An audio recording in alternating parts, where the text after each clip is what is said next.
Irmãos, vamos dar início à nossa reunião. Antes de nós lermos o texto, vamos abrir já no texto, de Apocalipse 6. Nós precisamos terminar o capítulo 6. Hoje nós vamos terminar, se Deus permitir, A gente termina o capítulo. Nós já tínhamos estudado os 4 primeiros versos. Aliás, mais, 4 não, foi mais. Até o verso 8. Os 4 selos, na verdade, os 4 cavaleiros, desculpa. E aí a gente vai para o verso 9, ok?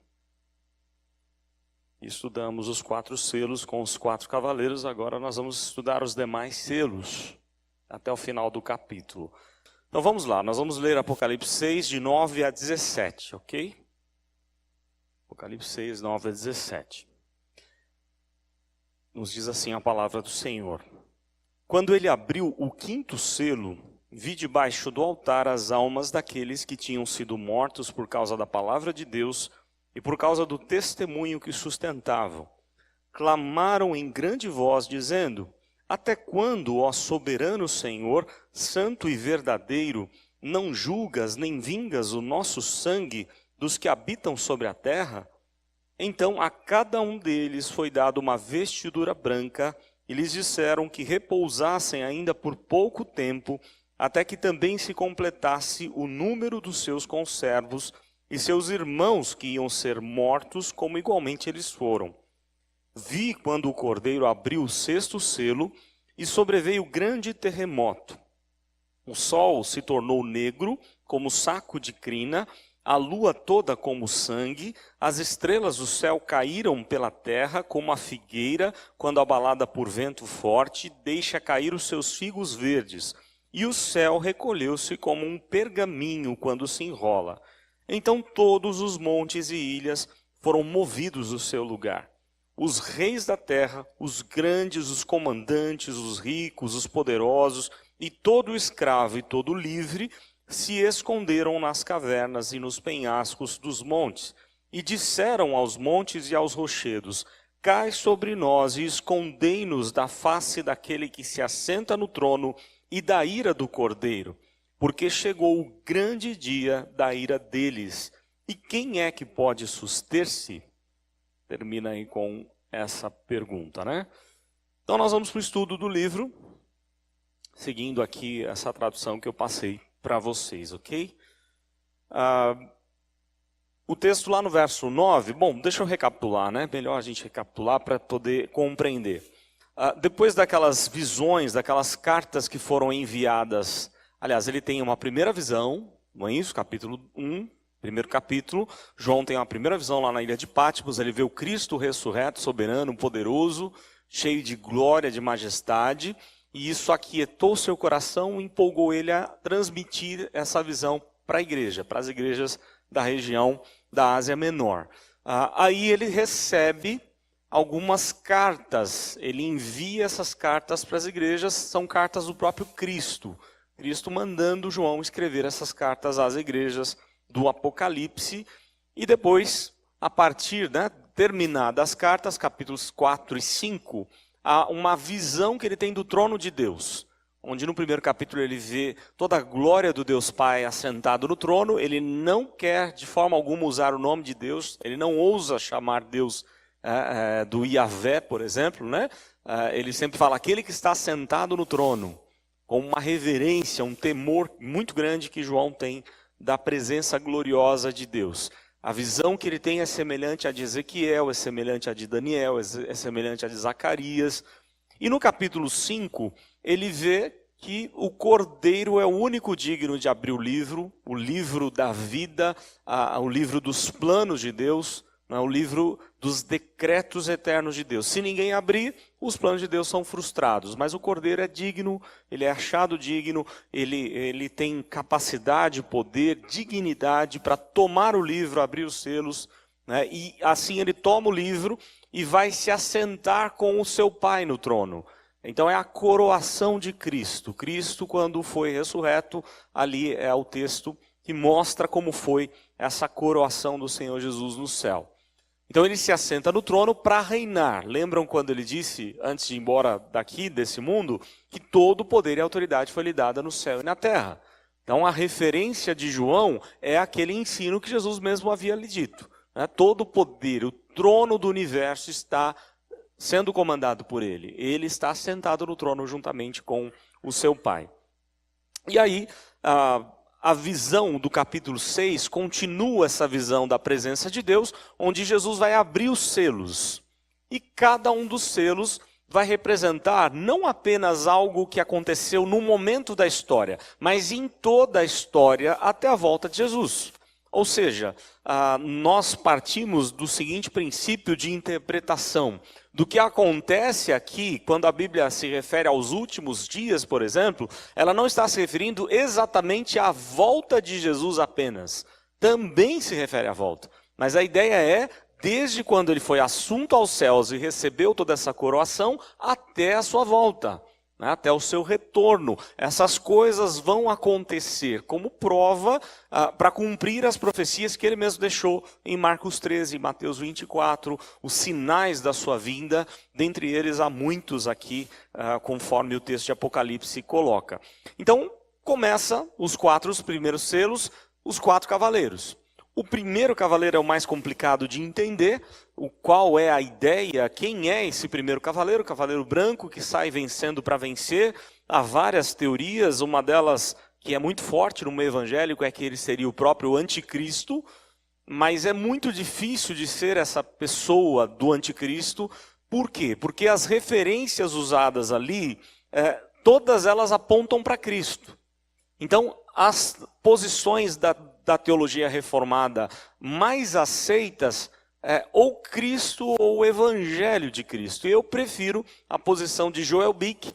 Ele junta as duas coisas. Ele diz que é Cristo com o seu Evangelho. Cristo no poder do seu Evangelho. No reino dele espiritual, ele está reinando e o seu Evangelho está sendo levado às pessoas. E o Evangelho onde chega, ele vence. As trevas não podem contra a luz do Evangelho de Cristo. As portas do inferno não prevalecem contra a igreja que prega o Evangelho, porque é Cristo quem está reinando e o Evangelho está seguindo. Então, a ideia de Joel Bick, eu concordo com ele. Eu prefiro a interpretação dele de que o primeiro cavaleiro seria o próprio Cristo e o foco ali, claro, é a própria pregação do Evangelho de Cristo. E aí temos os outros cavaleiros, o segundo cavaleiro representando a guerra e mais especificamente, muito mais do que a guerra, a perseguição aos crentes. Nós vimos recentemente o que aconteceu lá no Sri Lanka, tudo bem que não é aos crentes verdadeiramente crentes, mas aos cristãos de uma forma geral, ok? Há muitas religiões que se denominam cristãs, mas a gente sabe que estão afastadas da palavra de Deus. Não é? A igreja visível nem sempre é a igreja invisível. Ou seja, não é porque se denomina cristão de que realmente vai estar no céu. Não é isso? A gente sabe disso, a diferença entre a igreja militante, visível, da igreja invisível, a igreja que vai estar na eternidade com Deus. No entanto, a perseguição ela é uma realidade na vida de muitos, em muitos momentos da história da igreja. A gente vai falar um pouquinho sobre perseguição nesse mesmo texto que lemos. Então, o segundo cavaleiro representando a guerra e a perseguição. O terceiro representa a fome, as coisas caras, a pobreza, né? E as pessoas não tendo como ter o sustento para sua própria família. E essa fome ela está presente, né? Só olhar para os noticiários, nós vemos a fome o tempo todo, desde quando Jesus foi assunto aos céus. Isso tem acontecido e vai acontecer até a sua volta. Esse cavaleiro saindo, um com guerra, outro com fome, com a desigualdade social muito grande. E aí o quarto selo, representando, né, aquele cavalo amarelado, aquele cavalo esverdeado, o cavalo que representa a própria morte, a cor de um defunto. Então, representando a peste, a morte por meio de enfermidades, de pestes e tudo mais. Então, é o cavalo que representa a morte e o inferno, como o texto mesmo nos diz. E aí, nós vamos para o quinto selo, né? Chegamos lá no quinto selo, no verso 9, é o nosso texto, o quinto e sexto selo, nós vamos caminhar aí até enquanto der. Então vamos lá, verso 9. E quando abriu o quinto selo, vi debaixo do altar as almas dos que foram mortos por causa da palavra de Deus e por causa do testemunho que mantiveram. Vejam só, ele dá a razão daquelas almas estarem ali nos céus, né? Elas foram mortas por causa da palavra de Deus. Então uma referência aqui aos mártires, aqueles que morreram por Cristo, ok? Então, quando abriu o quinto selo, ele vê, e os detalhes são interessantes, ele vê debaixo do altar. A pergunta que fica é, qual altar o texto se refere? A visão é da presença de Deus, então é uma figura do templo ou do tabernáculo. Qual dos altares eles se referem? A do incenso ou a do sacrifício? Alguns estudiosos vão entender que é do sacrifício, por se referir às almas que foram mortas, o sangue que foi derramado. Outros vão entender que é o altar do incenso. Eu prefiro ficar com a segunda posição por conta do contexto aqui. Estamos falando de oração. E o altar do incenso é o altar da oração. Eu não sei se os irmãos lembram, vamos ter que voltar à questão do tabernáculo. Primeira coisa que era feita lá no ritual do sacrifício, o sacerdote se banhava, aliás, depois de ter tomado banho, né, diariamente ele não precisava tomar banho naquele lavatório, ele apenas lavava as mãos e ele ia para o sacrifício lá no altar de sacrifício, fora da tenda, ok? Fora do lugar santo. Ao entrar no lugar santo, uma mesa, então ó, eu estou entrando no lugar santo, ok? Então do meu lado aqui, estou entrando no lugar santo, do meu lado direito, ao entrar, a mesa dos pães e do vinho, onde tem 12 pães representando as 12 tribos e as taças ou a taça de vinho. Olha só o simbolismo com ceia já, né? A prefiguração da ceia dentro do culto do tabernáculo. Tá? Comunhão, ideia de intimidade. As 12 tribos estão em comunhão com Deus. Tá? Na frente, ao lado esquerdo, você tem o candelabro, as 7 lâmpadas do candelabro, representando a presença de Deus ali. Aquela lâmpada não podia apagar, a própria presença do Espírito de Deus. E à frente, o altar do incenso, onde era aceso o incenso, representando as orações. A fumaça do incenso subindo representava as orações do povo de Deus como um aroma suave e agradável ao Senhor. No dia da expiação, quando ultrapassava o véu, o lugar santíssimo, né? Então o que acontecia? Ele usava primeiro o incenso, o sumo sacerdote, enchia a sala de fumaça, Isaías 6, não é? E a sala se encheu de fumaça, enchia toda aquela sala de fumaça, porque ele não pode ver a glória de Deus. Tá? O sumo sacerdote não podia ver Deus em sua glória na Arca da Aliança. Depois de feito isso, se ele não estivesse em desacordo com as leis cerimoniais, ele ficaria bem. Alguns tentaram fazer, né, o culto a Deus e foram mortos, fulminados, porque não tinham vida com Deus, estavam completamente fora da vontade de Deus e foram mortos ali mesmo, no Santo dos Santos, no lugar mais sagrado. E o texto então está se referindo a um altar. Ele vê debaixo do altar as almas dos que foram mortos. Talvez esse de baixo é o que faz as pessoas pensarem ao altar do sacrifício, porque eles estão embaixo do altar. Mas a ideia de baixo aqui, ela pode ser interpretada como na presença de Deus. Eles estão de acordo ou na presença santa de Deus, em plena comunhão com Deus, sob a autoridade de Deus. Eles não estão mais correndo perigos, não é? Não tem mais nenhum problema com eles, porque eles estão seguros debaixo das asas de Deus, estão sendo guardados pelo Senhor. Então, quando abriu o quinto selo, ele vê debaixo do altar, eu prefiro pensar que é o do incenso, as almas dos que foram mortos. Vejam só, essas almas estão conscientes. Há religiões por aí dizendo que não, que há um sono profundo. A pessoa quando morre vai dormir e vai aguardar o dia da ressurreição, né? O dia da volta de Jesus. Não é isso que a Bíblia diz. Mais um texto que demonstra claramente a consciência daquele que está no céu. Céu é lugar de consciência. Né? As almas sabem o que estão fazendo ali e por que estão ali. Foram mortas pelo testemunho da palavra de Deus, por causa da palavra e do testemunho que mantiveram. Elas foram fiéis à palavra de Deus e por isso elas foram mortas. Então a alma está consciente. Ela ainda não está em gozo pleno porque não tem o corpo. ok?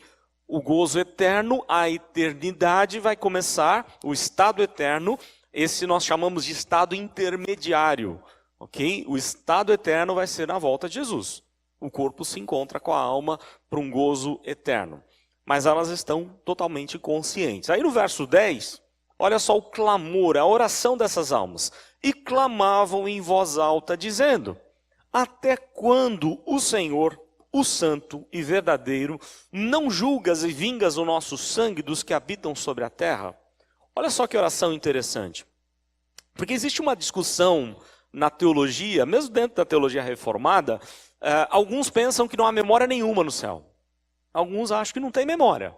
Porque se tiver memória, não é céu. Não é?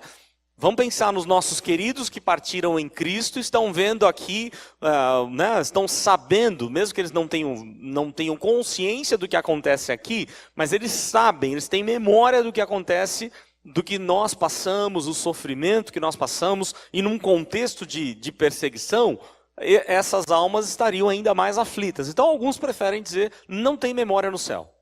Né? Outros preferem entender que há uma memória parcial no céu, uma memória só de coisas boas. As coisas ruins você esquece. Né? E outros entendem que há uma memória plena no céu. Só que essa memória, ela não tira o seu gozo de estar lá, ela não tira a sua paz.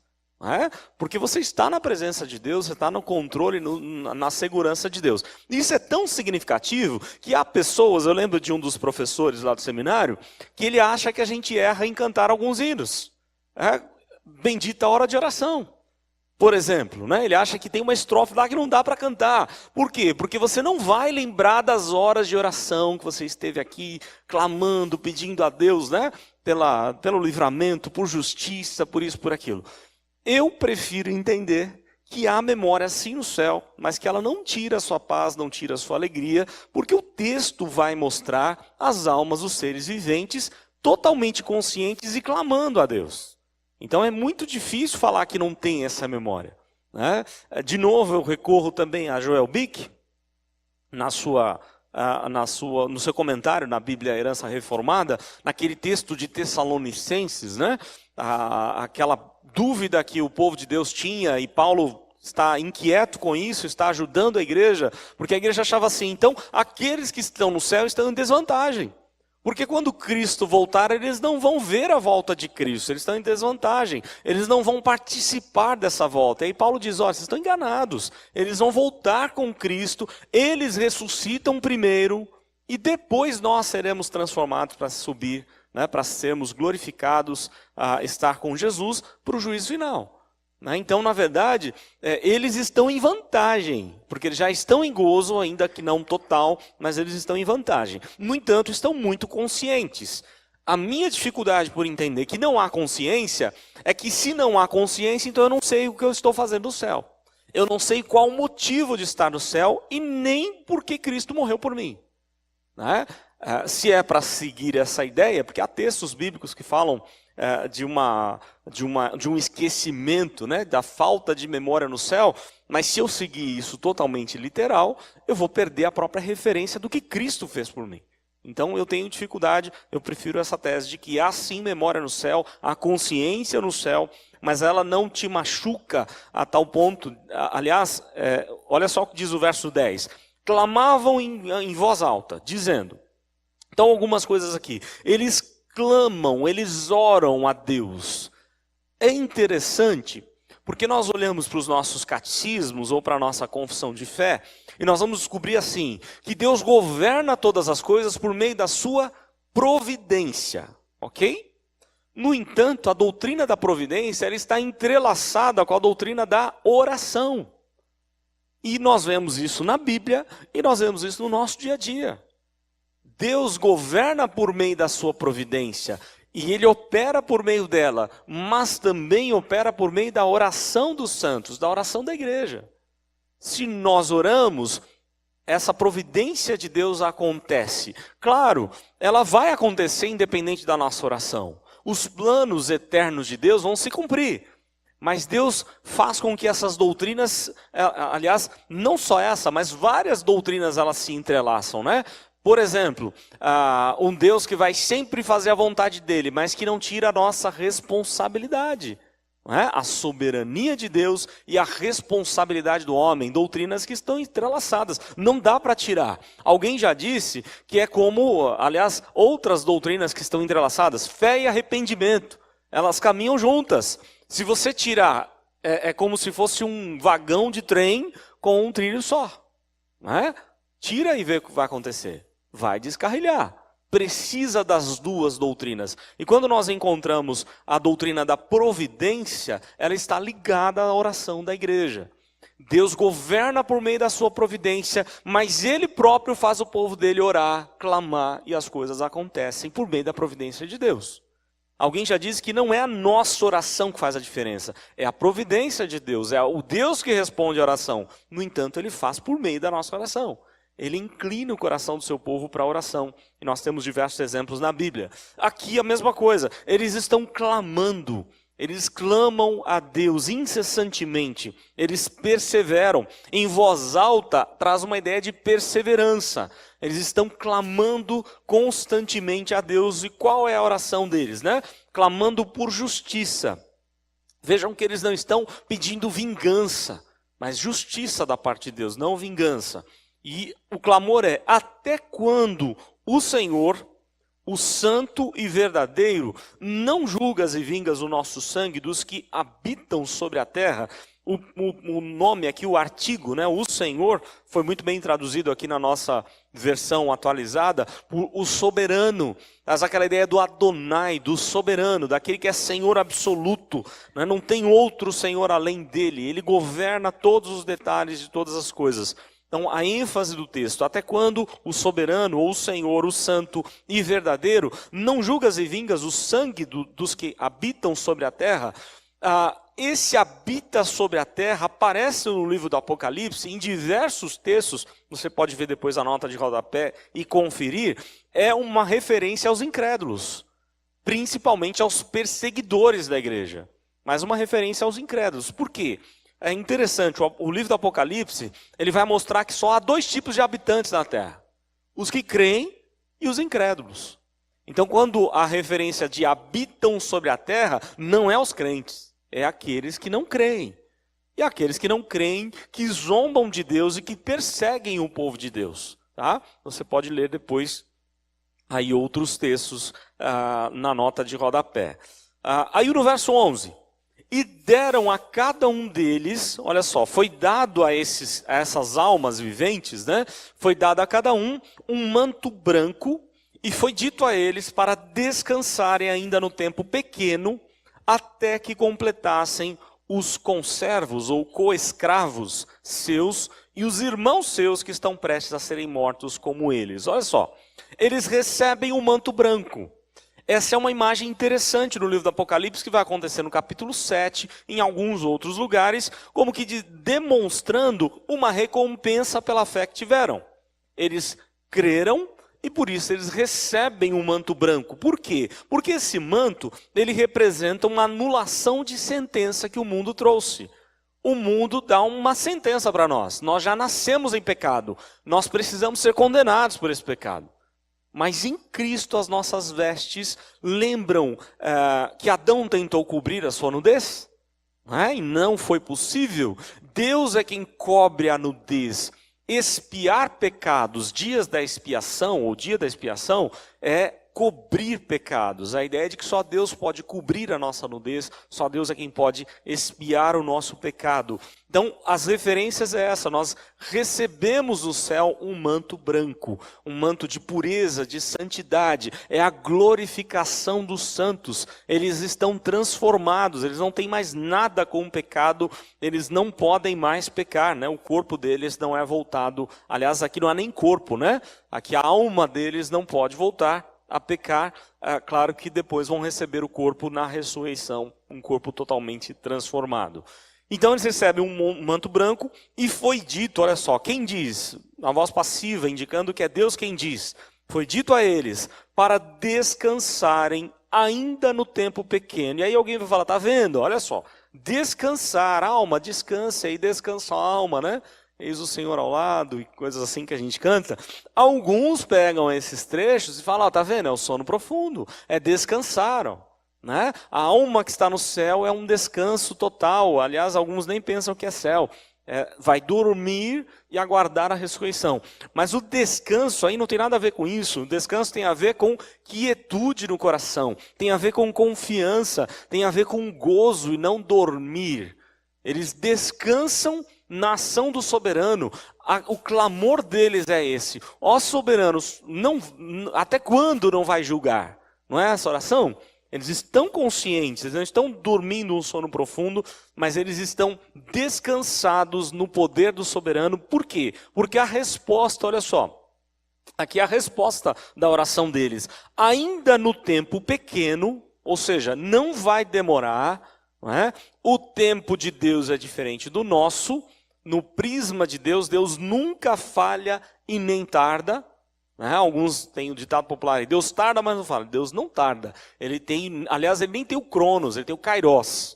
Ele não está limitado ao Cronos. Ele criou o Cronos, o tempo para nós, e ele age sempre quando o Novo Testamento fala da ação de Deus, não usa Cronos para Deus, usa Kairos, usa o tempo da ação, o tempo perfeito, o tempo da oportunidade de Deus agir, né? Da ação completa de Deus. Então, ainda por pouco tempo, até que completem, ou que completasse os coescravos ou conservos, outros que seriam perseguidos e mortos pelos mesmos motivos. Olha só, há pessoas com os mesmos problemas ou que vão passar pelos mesmos problemas. Conservos seus e os irmãos seus que estão prestes a serem mortos como eles. Vejam em tudo isso o quê? O poder do soberano. Ele sabe que isso vai acontecer. Então, mesmo que a gente possa e deva lamentar quando acontece uma tragédia, como aconteceu agora no Sri Lanka, como acontece em várias missões, como acontece em vários países, principalmente de linha muçulmana, contra os crentes, contra a verdadeira igreja, nós sabemos que isso é necessário, que isso vai acontecer até a volta de Jesus. É inevitável. E Deus sabe muito bem, e tudo isso é para cumprir os seus decretos, os seus propósitos. Ele vai julgar até que completem todos aqueles que vão morrer como mártires. Depois das perguntas e respostas eu falo um pouquinho mais sobre isso, não dá tempo da gente falar um pouquinho sobre essa ideia dos mártires, até de alguns teólogos aí. Ok? Verso 11, a gente já terminou, né? Então vamos para o verso 12 agora. E vi quando abriu o sexto selo, ó. Então, o quinto selo são as almas dos seres viventes orando, clamando, e Deus respondendo, consolando. Olha, por um pequeno tempo, né, e vocês vão ver, até que completem o número dos mártires, vocês vão ver a ação de Deus aí, julgando os habitantes da terra. Aí o verso 12. E vi, olha só, agora, em resposta às orações dos santos, lembram disso? A providência e a oração da igreja, Deus age por meio da sua providência e por meio da oração, né?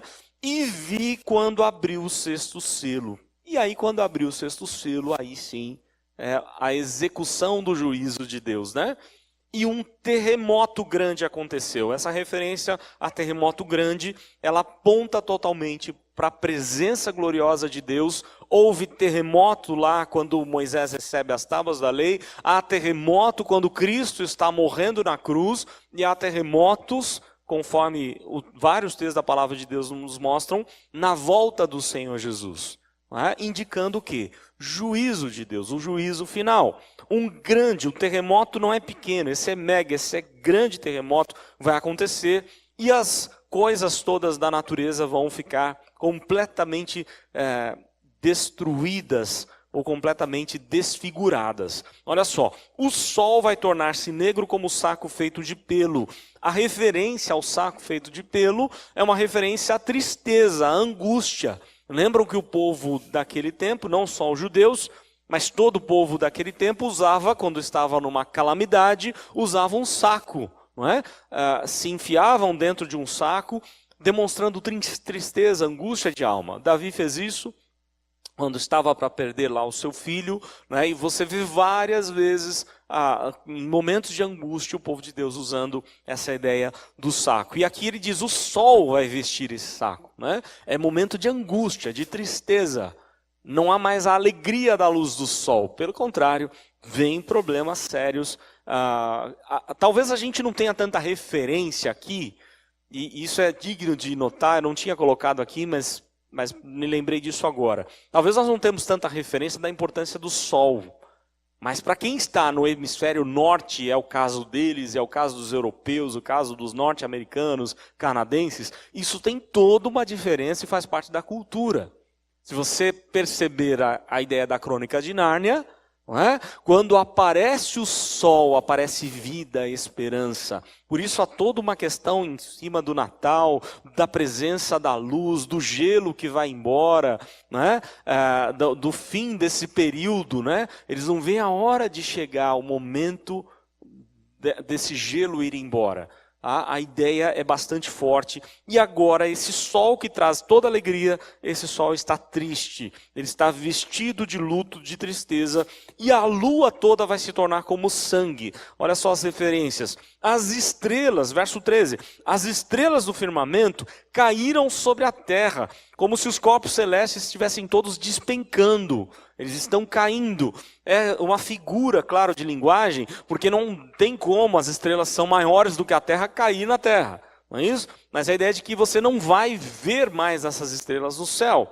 Há uma manifestação horrorosa, terrível, né, do poder de Deus com relação às forças da natureza. As estrelas do firmamento caindo sobre a terra, como a figueira, o exemplo que ele dá, como a figueira joga os seus figos verdes quando balançada pelo vento. Deus chacoalhando, como se Deus estivesse chacoalhando as estrelas e elas todas despencando. Até porque quem está segurando tudo é o próprio Deus, né? Aí o verso 14, o firmamento removido como um livro enrolando, e os montes e ilhas dos seus lugares foram movidos. Quando você olha todas essas referências aqui, na verdade, o que está acontecendo é que toda a natureza está sendo derrubada diante da glória de Cristo. Ele está voltando, cale-se diante dele toda a terra. Não tem mais brilho de sol, não tem mais brilho da estrela, porque a glória de Cristo inunda toda a terra. Ele sim é visto, ele é o centro de todas as coisas, ele é a estrela da manhã, ele é a referência principal. É como se toda a natureza se curvasse diante dele como Senhor, Criador de todas as coisas. É terrível esse momento. Né? E a ênfase do texto é mostrar que a volta de Jesus é um momento terrível. Para quem? Para os habitantes da terra. Porque é juízo de Deus, é a ira de Deus, é a ira do Cordeiro de Deus. E vai ser um momento muito angustiante, muito triste. Olha só, verso 15. Os reinos da terra, os magistrados, os tribunos, os ricos, os fortes, os escravos, os livres, se escondiam para as cavernas e para as pedras dos montes. Olha só, 7 categorias aqui, mostrando que não vai sobrar ninguém. Todos serão atingidos. Não importa se é rico, se é pobre, se tem autoridade, se não tem, se é escravo ou se é livre. Todo o olho vai ver e vai sentir o poder da glória de Cristo descendo. Por isso que é difícil você pensar, como alguns fazem toda uma parafernália em cima do livro do Apocalipse, de que haverá uma guerra e Cristo vai precisar pedir ajuda do céu e levando isso ao literal. Porque na verdade Cristo não precisa de ajuda de nada. A Bíblia diz que com o sopro da sua boca ele acaba com tudo. Quando ele vem, a sua glória se desfaz tudo aquilo que aconteceu na criação. É um reverso da criação. A criação, em Gênesis 1, do caos foi formando as coisas organizadas. Na volta de Jesus é o contrário. Toda essa criação organizada começa a se desfigurar. Não é? É aquilo que Pedro se refere à destruição da terra, por uma possível reconstrução, que a gente vai ver mais para o final do livro do Apocalipse. Então, todos vão sentir, os reinos da terra, os magistrados referentes aos oficiais de autoridade, os tribunos referentes a todos os militares, não somente alguns, mas todos os militares, os ricos, os fortes, escravos livres. Eles se escondiam para as cavernas e para as pedras dos montes. O homem sempre se esconde de Deus. Desde que Adão e Eva pecaram, o que eles fizeram? Qual foi a primeira coisa que fizeram? Se esconder do Senhor. E isso vai sempre acontecer e não é diferente. Eu queria ler a nota número 20, porque eu acho que Hernandes foi muito bem na colocação. Hernandes chama atenção para o fato de que desde o início o homem em pecado procura se esconder de Deus. Alguém disse que o maior temor do pecador não é a morte, mas a presença de Deus. Os homens morrem de medo de Deus. Eles se escondem de Deus, se escondem nos seus vícios, se escondem nas suas filosofias, ou vãs filosofias, se escondem num trabalho, se escondem no dinheiro. O homem constantemente está se escondendo de Deus. E não vai ser diferente na volta de Jesus. Eles vão tentar se esconder de Deus, né? Para as cavernas, para as pedras dos montes. E olha o que eles vão dizer. Olha o clamor desses homens, de todos os habitantes da terra. E diziam aos montes e às pedras: caiam sobre nós e esconde-nos da face daquele que está assentado no trono, a face do Pai. Lembram que a face do Pai é a maior bênção do povo de Deus. Um Deus que olha para você, olha para a sua dor, olha para a sua angústia, olha para o seu sofrimento. Ele está atento à sua vida, mas os habitantes da terra querem fugir da face do Pai. Ok? A maior bênção araônica, né? A maior bênção do Antigo Testamento. Um Deus que faz resplandecer o rosto sobre ti. Ele olha para o seu problema. Mas esses homens querem fugir da face desse Pai, né? E aquele que está sentado no trono, e da ira do Cordeiro. Porque o Cordeiro não vem mais como indefeso para ser subjugado, para ser cuspido, para ser, né, maltratado, para baterem nele e crucificá-lo. Ele vem cheio de glória, que todas as estrelas caem, o céu todo se desfaz e o Cordeiro vem. E é pior do que a morte por esmagamento ver a face do Pai e a ira do Cordeiro. Eles preferem morrer, porque sabem do juízo que haverá sobre eles. Então, a situação do juízo final aqui é bastante descrita de uma forma bastante severa. E aí o verso 17: pois chegou o dia, o grande da ira deles, quem poderá manter-se de pé? Ou se manter de pé? Cale-se diante dele toda a terra, todo o olho vai se curvar diante da majestade de Cristo e confessar que ele é Senhor absoluto, ele é o Rei dos Reis e Senhor dos Senhores. Nós temos essa lição em toda a Bíblia, e aqui João está de novo relembrando para o povo de Deus: nosso Deus está no controle. Aquilo que impactou o coração de Daniel, aquilo que impactou o coração de Ezequiel, lá no templo do exílio, o mesmo Deus está operando, está agindo, e haverá o tempo. No caso de Ezequiel e Daniel, eles estavam fazendo uma referência primeiro à vinda do Cordeiro, quando o pecado seria completamente resolvido, morto, pago o preço do nosso pecado, e também o dia da restauração, da redenção de todas as coisas, ou o dia da escatologia, não é? Da consumação, na verdade, quando Deus iria realizar todas as coisas. Então chegou o grande dia, o dia da ira deles. O que a gente tem de aplicação para nós, para a gente terminar aí esse estudo, no capítulo 6? Então, os primeiros versos, quando falam dos cavaleiros, né? Nós já vimos aí, quando o Cordeiro abre os selos, uma criatura vivente chama o cavaleiro, e o primeiro cavaleiro sai vitorioso, santo, representando Cristo, ou o Evangelho de Cristo. Eu penso que são as duas coisas. O segundo cavaleiro representa o derramamento de sangue pela guerra e pela perseguição dos crentes. O terceiro representa a fome, aqueles que se mantêm fiéis a Deus, principalmente, não participam dos banquetes, lembram das cartas às igrejas, não se misturam com os incrédulos. O quarto cavaleiro representando a morte dos crentes incrédulos, principalmente por causa de um período de guerra. E aí João vai ver a alma daqueles que morreram, né, esperando justiça divina. E aí a abertura do sexto selo marca o exato momento da volta de Jesus, quando todas as coisas se desfazem, os fenômenos da natureza acontecerão, e junto deles eventos que trarão temor sobre os habitantes da terra. Nenhum deles escapa. As 7 categorias aqui, para demonstrar, não o número 7 exatamente, mas total, né? O número perfeito, o número completo, o número de Deus. Então os selos, eles descrevem um período inteiro. Eles escrevem todo o período da igreja, desde quando Cristo subiu aos céus até o seu retorno. São períodos de paz e guerra, de fome e morte, de perseguição à igreja, de juízo sobre os incrédulos. Apesar de período de aflição, a igreja não pode se esquecer que quem reina é o Cordeiro. junto com seu Pai, ok?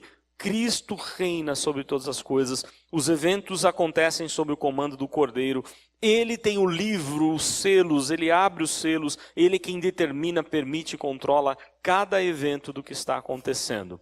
Então não é uma questão cronológica, mas são coisas que acontecem até a volta de Jesus. Enquanto o evangelho avança, enquanto o primeiro cavaleiro, e por isso olha só que ênfase interessante, que eu penso será a melhor interpretação. Antes de falar de todas essas angústias, tristezas, tribulações contra o povo de Deus, ele fala do poder daquele que está reinando e que sai vencendo para vencer. Apesar disso, a igreja está com a autoridade do evangelho. A autoridade do Cristo que vence por meio do evangelho. A palavra da sua boca, né? É a mesma palavra criadora que se encarnou, essa palavra que transforma vidas. Então, por isso, a ênfase do primeiro cavaleiro. Nós temos o primeiro cavaleiro, por isso não precisamos entrar em angústia, em desespero. Vejam só, ele está escrevendo a uma igreja completamente perseguida, muitos sendo mortos das piores formas possíveis. E a referência é: aquietem-se, o cavaleiro saiu vencendo para vencer. Vocês têm o poder e autoridade do evangelho, e Deus vai julgar as almas dos crentes, Deus vai julgar quando voltar, o seu filho voltar e tudo mais. Interessante, aí eu termino aqui, interessante que o William Hendricks faz, ele junta escravos e livres numa mesma categoria. Então, para ele, há uma questão numérica aqui curiosa, interessante. Então ele coloca assim: o dia da ira do Cordeiro é descrito no sexto selo, afetando 6 objetos da criação e 6 classes de homens. Então ele fala assim, ao sexto selo, 6 objetos da criação: terremoto, sol, lua, estrelas, céu, o monte e ilha se movendo. Tá? 6 eventos, cataclismos aí, né? Eventos que vão acontecer na natureza. 6 classes de pessoas: reis, magistrados, tribunos, ricos, fortes, escravos. Sexto selo, 6 objetos da criação, 6 classes de pessoas. O paralelismo de William Hendricks com os capítulos que vêm depois, 666, fracasso, fracasso, fracasso. E a gente vai ver no capítulo, acho que é capítulo 12, né? 12 ou 13, acho que é 13. Nós vamos ver isso depois, tá? Mas é uma questão que ele coloca aqui para a gente ver se é o mesmo ou não, é meio difícil saber, né? Eu só achei bastante curioso aí essa referência que ele faz, porque esse é um texto paralelo ao que vai acontecer lá na frente, ok? Então, vamos orar. Depois a gente passa aí para um momento de oração, de perguntas e respostas. Vamos ter um momento de oração, agradecendo a Deus por esse momento. Ó Deus, como nós vimos na palavra do Senhor, nós enfrentamos tantas lutas neste mundo, e quando vemos a história da igreja acontecendo, sabemos que tantos foram mortos, e se pensarmos na cortina de ferro da China, se pensarmos na cortina de bambu, aliás, de bambu da China e de ferro da Rússia, muitos, milhares e milhares de crentes foram mortos, mais do que a soma de todos os mártires da história da igreja. E ainda hoje, ó Deus, há países matando, torturando crentes. Essa é uma realidade que nós sabemos. Enquanto vivemos aqui neste mundo, por amor ao Senhor, seremos perseguidos. Por isso, capacita a igreja a ter confiança de que o Senhor está no controle e de que a tua justiça virá no tempo certo. E de que nós não precisamos nos desesperar, apesar dos muitos sofrimentos, das angústias, das tribulações que temos de enfrentar. Nós temos a certeza de que Cristo virá buscar a sua igreja e nós estaremos salvos, guardados pelo Senhor. Mas isso não será o mesmo com aqueles que são habitantes dessa terra, aqueles que amam essa terra, aqueles que têm essa terra como lugar deles para sempre. Mas nós queremos o Senhor é a nossa terra prometida. Por isso, ó Deus, nós te louvamos, porque não somos deste mundo, conforme Cristo mesmo orou por nós. Nós não somos deste mundo, portanto, livra-nos daqui, ó Deus, livra-nos do mal. Dá-nos também a mesma vestidura branca que o Senhor concede a todo aquele que parte no Senhor.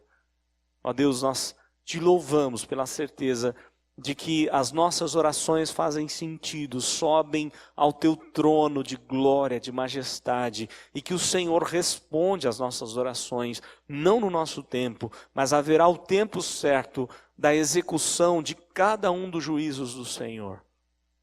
Por isso, muito obrigado, Deus, por essa certeza de que o Senhor ouve, atende, que o Senhor nos ama.